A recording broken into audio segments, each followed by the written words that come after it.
लाजो का दर्द, एक दर्द भरी कहानी। इसे आप पूरा जरूर सुने।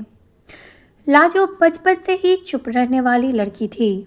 उसकी आंखों में हमेशा कुछ कहने को होता था, लेकिन होठों तक आते आते शब्द डर बन जाते थे।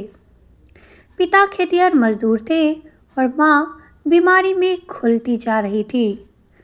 घर में पैसों की तंगी ऐसी कि कई बार चूल्हा सिर्फ पानी से जलता था। लाजो ने बचपन बहुत जल्दी समझ लिया था कि सपने अमीरों की चीज़ होते हैं।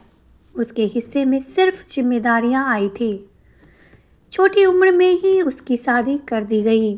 ससुराल पहुंची तो लगा जैसे जिंदगी ने नया मोड़ लिया हो, लेकिन वो मोड़ भी कांटों से भरा था। पति सीधा साधा था मगर कमज़ोर। सास के आगे उसकी एक ना चलती थी। सास हर बात में ताना देती, कम दहेज लाई है, रंग दबा है, बोलती कम है, काम ढंग से नहीं करती। लाजो दिन भर घर के कामों में लगी रहती। रात को थकी देर लेकर जब चारपाई पर गिरती तो आंसू तक गिरने की ताकत नहीं बचती। माँ की उसे बहुत याद आती तो तकिए में मुंह दबाकर सिसक लेती। कुछ महीनों बाद पति शहर काम पर चला गया।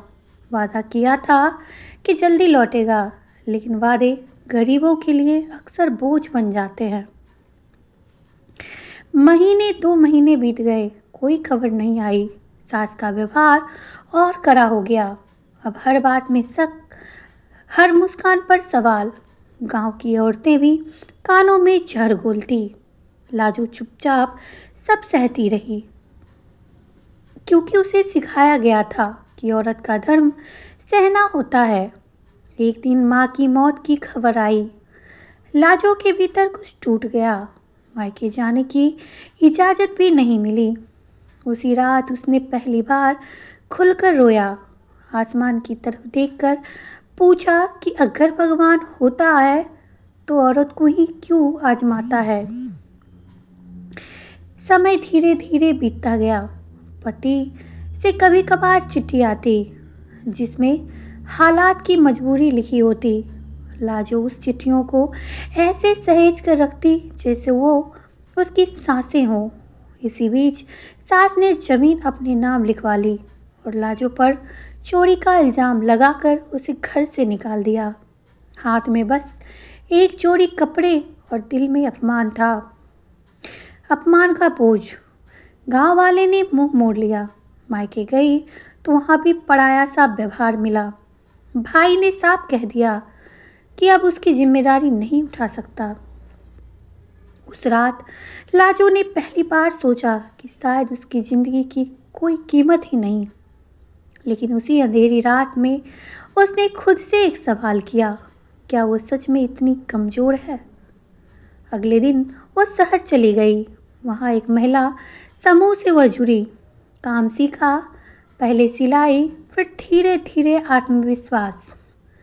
पहली बार जब उसने अपनी कमाई से रोटी खरीदी तो लगा जैसे जिंदगी ने उसे गले लगा लिया हो। महीनों बाद पति लौटा।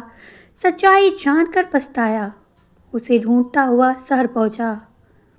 लाजो को सामने खड़ा देख तो पहचान ही नहीं पाया। आंखों में अब डर नहीं था, आवाज़ में ठहराव था। उसने पूछा, क्या अब भी मेरे साथ चलोगी? लाजो ने बहुत देर तक चुप रहकर कहा, मैं तुम्हारे साथ नहीं, अपने साथ रहूँगी। क्योंकि जिस दिन मैंने खुद को पाया उसी दिन मेरा दर्द मेरी ताकत बन गया। और उस दिन के बाद लाजो का दर्द कहानी नहीं रहा, एक मिसाल बन गया। दोस्तों, आपको ये कहानी कैसी लगी? अगर आपको ये कहानी पसंद आई हो तो चैनल को सब्सक्राइब करके बेल आइकन को प्रेस करें और कमेंट करके मुझे ज़रूर बताएं कि आपको ये कहानी कैसी लगी। अपने दोस्तों के साथ भी इसे शेयर ज़रूर करें।